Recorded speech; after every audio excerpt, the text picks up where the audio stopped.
Welcome to today's Explainer. We are jumping right into something absolutely massive today. We're going to unpack the astonishing scale, the lethal wildlife, and, quite frankly, the terrifying future of the Amazon River. We're looking at our planet's most crucial ecosystem, exploring mysteries that have survived for literally millions of years, and examining the modern threats that could change our world forever. And this isn't just about some far-off jungle, it's about the very engine that keeps our global environment running. As we'll see, its survival is deeply, deeply tied to our own. Okay, so let's get right into it. When you hear the word Amazon, you probably immediately picture a world filled with danger, mystery, and all these natural miracles. But it's really important to understand that it is not just a body of water. It's essentially a living, breathing organ carrying millions of years of history. Think about the massive seasonal flooding that happens there every single year. It acts like an actual pulse. The water pushes way out into the forest and then recedes, acting as the Earth's most vibrant, powerful heartbeat, literally pumping life-giving nutrients across an entire continent. To put the stakes in perspective, this single system is so incredibly vital that its failure wouldn't just be some localized tragedy. It would literally cause the entire planet to suffocate. And when we say suffocate, we're talking about the total disruption of the global carbon cycle. See, the sheer density of plant life down there pulls vast amounts of carbon dioxide out of our atmosphere. If this heartbeat stops, the Earth's breath falters, and that global climate balance that we rely on every single day, it just collapses. That's the baseline we really need to understand before we look at anything else. So let's look at the sheer, unimaginable scale of this river. It spreads across the vast lands of South America, completely dominating the landscape. To truly grasp this, consider that during the wet season, the Amazon can reach over 30 miles wide in certain places. 30 miles! It's physically impossible to see from one bank to the other. When the river is fully swollen, it swallows entire forests whole, and it honestly looks like all the boundaries between the land and the sky have been completely erased. And its journey is nothing short of epic. It actually starts all the way up in the freezing Andes Mountains in Peru, where melting snow forms these tiny, unassuming streams. But as it travels thousands of kilometers through countries like Colombia and Brazil, it swallows up hundreds of smaller rivers. It acts like this massive geographical funnel, gathering immense, terrifying power and constantly growing until it finally explodes into the Atlantic Ocean. To give you an idea of that power, it pushes out roughly 20% of all the fresh water entering the world's oceans. By sheer volume of water, it is without a doubt the undisputed king of rivers. Now here's where things get really wild. We're going to shift our focus from the ground to a hidden phenomenon hovering right above the canopy. Because while the river itself is this awe-inspiring mechanic, there is an entirely different kind of river system at work here. There are literal rivers flowing in the sky above the forest. The Amazon isn't just terrestrial, it's deeply atmospheric, pumping millions of tons of water vapor up into the air every single day. 20%. Just let that number sink in for a second. That is the staggering amount of the world's oxygen generated by the Amazon River and its surrounding rainforest, acting as the Earth's lungs. The sheer volume of photosynthesis happening across billions of trees doesn't just create oxygen, it acts as a massive air conditioner for the planet. It plays an absolutely critical role in stabilizing our global temperature, mitigating the heat, and maintaining a very delicate equilibrium that makes life as we know it possible. So, how do these atmospheric rivers actually work? Well, moisture is constantly rising from the broad leaves of the Amazonian trees, drifting high into the sky to form these massive, sprawling clouds. But here's the kicker. These aren't just local rain clouds that drop water right back where they formed. No, they travel over vast distances across the continent, carrying immense amounts of water.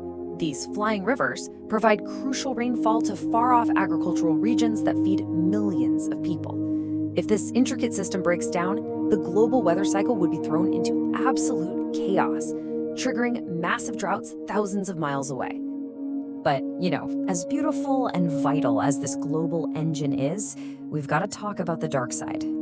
Beneath that vibrant green canopy is an intensely unforgiving environment where life and death stand face to face every single second.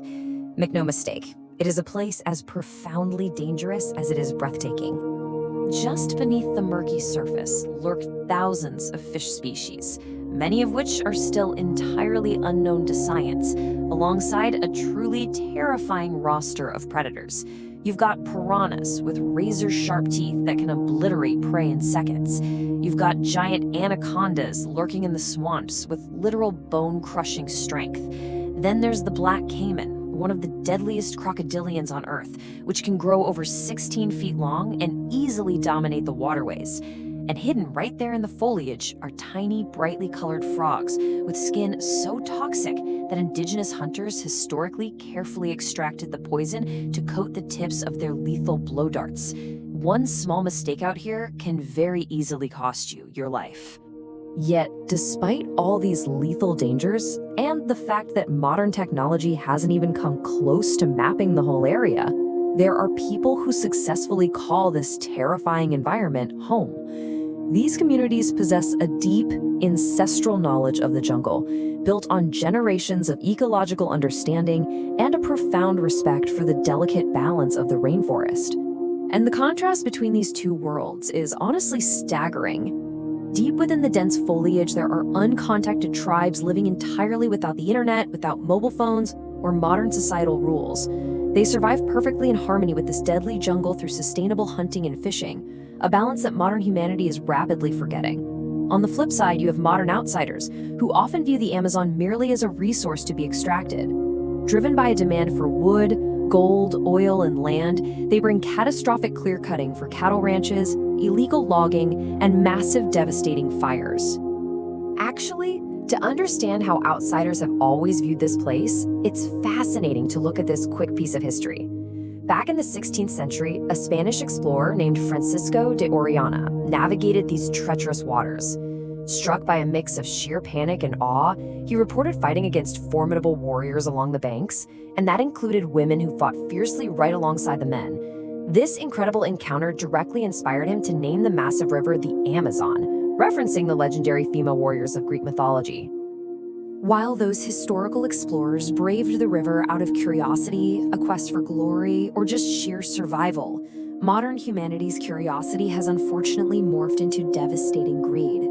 The relentless push into the jungle for industrial expansion is fundamentally altering the landscape, and that brings us to a really terrifying modern reality, a precipice we are rapidly approaching, where the damage can no longer be undone. So what does this actually mean? It all comes down to this concept right here, the tipping point. Scientists are sounding the alarm that if the relentless clear-cutting and burning continues, the Amazon will reach a threshold where it simply loses its ability to produce its own rainfall. It'll completely lose its ability to heal and regenerate, triggering a rapid transition from a lush rainforest into a dry, dead savanna. If we cross this point of no return, the global rain cycle will break, global temperatures will spike, and massive parts of the world will be plunged into catastrophic droughts and floods. It's not just a South American problem. It is very much a humanity problem. And we absolutely must remember this truth. With vast areas still entirely unexplored, the Amazon constantly reminds us of our place. There are new, unknown species of plants and animals being discovered there every single year. By burning the forest, we might literally be destroying the cures for diseases we haven't even discovered yet. Humanity might like to think of itself as highly intelligent and dominant, but in the face of the complex, interconnected web of the Amazon, nature remains infinitely more powerful than we are. So I want to leave you with this final, vital question to really think about. Are we protectors of this earth, or are we just looters? Will we preserve this magnificent, life-giving heartbeat for future generations? Or will we let our own unchecked expansion reduce the Amazon to nothing more than a memory in history books? Because if the Amazon stops breathing, well, eventually so do we. Thanks so much for exploring this with me today, and I'll catch you in the next explainer.